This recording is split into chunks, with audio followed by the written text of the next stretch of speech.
مقام عبرت الہی آزمائش تیسری قسط۔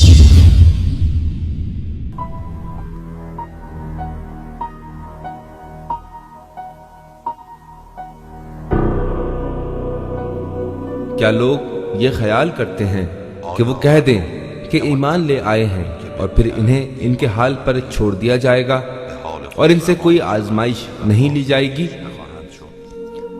ہم نے ان سے پہلے جو لوگ تھے ان کو بھی آزمایا تھا اور ہم ان کی بھی آزمائش کریں گے۔ الہی امتحانات بشریت پر حاکم قوانین میں سے ایک ہے کہ جس میں کوئی استثناء نہیں ہے، کسی کو کوئی چھوٹ نہیں ہے۔ بنی اسرائیل کی قوم ایک ایسی قوم تھی جو فرعون اور فرعونیوں کے ظلم کا شکار تھی، اپنی جان و مال اور ناموس کے بھی مالک نہ تھے۔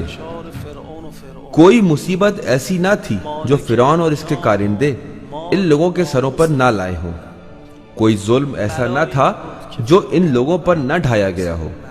اس حال میں خدا تعالیٰ نے ان پر اپنا لطف و کرم کیا، خود انہی میں سے ایک پیغمبر جناب موسیٰ علیہ السلام کو بھیجا تاکہ ان کا امتحان لیا جا سکے۔ یعنی کیا یہ لوگ پیغمبر خدا کا ساتھ دیں گے، اطاعت کریں گے، اتباع کریں گے تاکہ خود اس کا فائدہ اٹھاتے ہوئے اپنے لیے نجات حاصل کر سکیں یا نہیں؟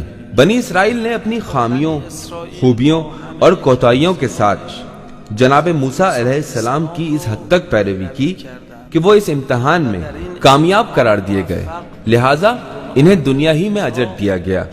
فرعون اور فرعونیوں کے شر سے نجات حاصل کرنے میں کامیاب ہو گئے۔ وہ چیز جو کبھی وہ خواب میں بھی نہیں دیکھ سکتے تھے، انہوں نے اپنی آنکھوں سے دیکھی۔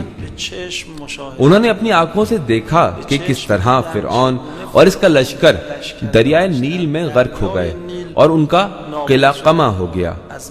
یہ خدا تعالیٰ کی طرف سے ان کی کامیابی پر ایک عطا تھی، لیکن امتحانات کا سلسلہ جاری رہتا ہے۔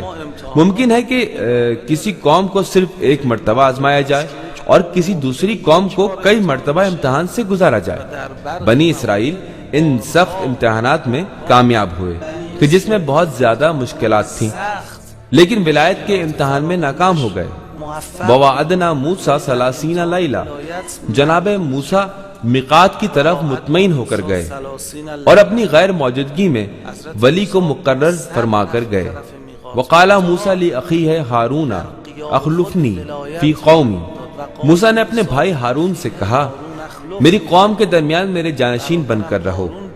یہ مقام ولایت تھا۔ امتحان کی باریکی اور نزاکت کہاں تھی؟ وَأَتْمَمْنَاهُمْ بِعَشْرٍ، 29 ملاقات کی راتوں کو 10 دن بڑھا دیا گیا۔ جب 30 دن مکمل ہو گئے تو سامری نے گوسالہ بنایا۔ اس نے کہا موسیٰ کے خدا کو چھوڑ دو اور یہ تمہارا خدا ہے۔ وہ جاہل لوگ خوشی سے سامری کے اس گوسالے کے گرد جمع ہو گئے اور موسیٰ و ہارون کے خدا کو بھول گئے اور ولایت سے منہ موڑ لیا۔ لوگوں نے دیکھا کہ جناب موسیٰ پلٹ آئے ہیں اور یہ بات سچ ہو گئی ہے۔ لوگوں نے کہا ہم توبہ کرتے ہیں، ہم پلٹنے کو تیار ہیں۔ خداوند متعال نے فرمایا میں ان کی توبہ کو ایک شرط کے ساتھ قبول کروں گا۔ جناب موسیٰ نے لوگوں کو حکم دیا کہ تیار ہو جاؤ، اپنی تلواروں کو نیام سے نکال لو اور اپنے چہروں پر نقاب کر لو، ایک دوسرے کے بہت قریب کھڑے ہو جاؤ اور میرے حکم کے فوراً بعد تلواریں چلانا شروع کر دو۔ اس واقعے میں بنی اسرائیل کے تقریباً 70,000 لوگ مارے گئے۔ خدا تعالیٰ کا فرمان آیا اب بہت ہے، ہم نے ان کے گناہ کو معاف کر دیا۔ اس واقعے کے بعد وہ تمام نعمتیں واپس لے لی گئیں کیونکہ انہوں نے بتا دیا کہ وہ اس کے لائق نہیں ہیں۔ اقرأ باسم ربك الذي خلق۔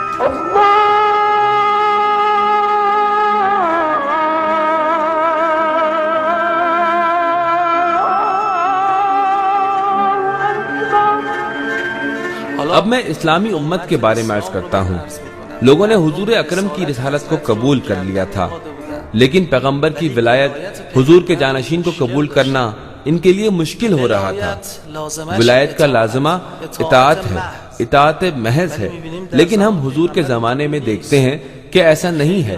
کئی ایک افراد حضور اکرم کے ساتھ اس معاملے پر بحث کرتے ہوئے نظر آتے ہیں۔ وہ چاہتے تھے کہ اپنی بات کو حضور سے منوا لیں، اس کے باوجود خدا تعالیٰ کی طرف سے ڈھیل دی گئی، یہاں تک کہ کربلا کا دل خراش واقعہ رونما ہوا، وہ واقعہ جس میں اسلامی امت کے کچھ گروہوں نے بتا دیا کہ وہ کس قدر پست اور فاسد ہو چکی ہے۔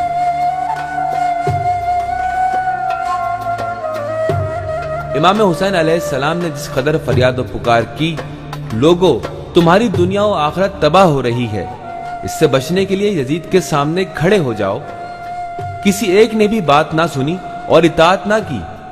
آپ نے دیکھا کہ یزید نے کیا کیا، نہ صرف یہ کہ حضرت کی مدد کے لیے آگے نہ بڑھے بلکہ ظالموں نے محاصرہ کر لیا، امام علیہ السلام کی ناموس کو رسیوں میں باندھا گیا اور ظلم و بربریت کی شرمناک تاریخ رقم کر دی گئی۔ یہ وہ واقعہ تھا کہ جس کے بعد اب اسلامی امت اس کا تاوان دیتی اور اس کی سزا بھگتتی۔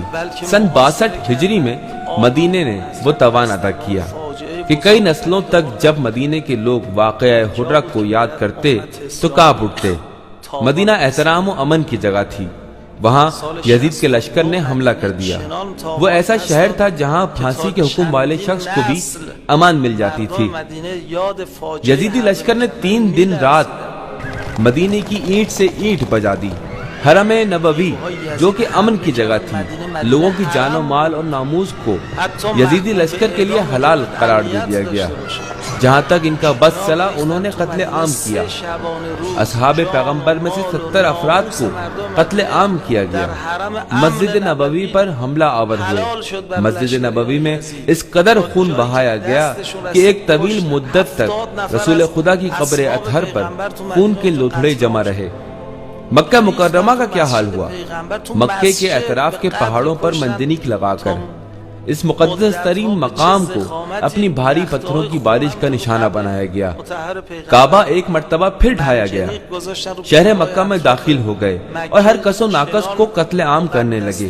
لوگوں نے مسجد الحرام کعبۃ اللہ میں پناہ لی، لیکن ان بے حیا لوگوں نے کعبے کی دیوار کے ساتھ اس قدر لوگوں کو قتل کیا کہ بہت طویل عرصے تک زمزم سے جتنا بھی پانی نکالتے اس میں خون شامل ہوتا تھا۔ کوفہ ملعون حجاج ابن یوسف کے ظلم کا شکار ہوا، اس نے 20 لاکھ لوگوں کو سفاکیت کے ساتھ قتل کر دیا۔ الہی امتحان میں ناکام ہونا، ولایت الہی کے امتحان میں ناکامی اور اطاعت نہ کرنے پر پھر اسی طرح کا سنگین تاوان بھرنا پڑتا ہے۔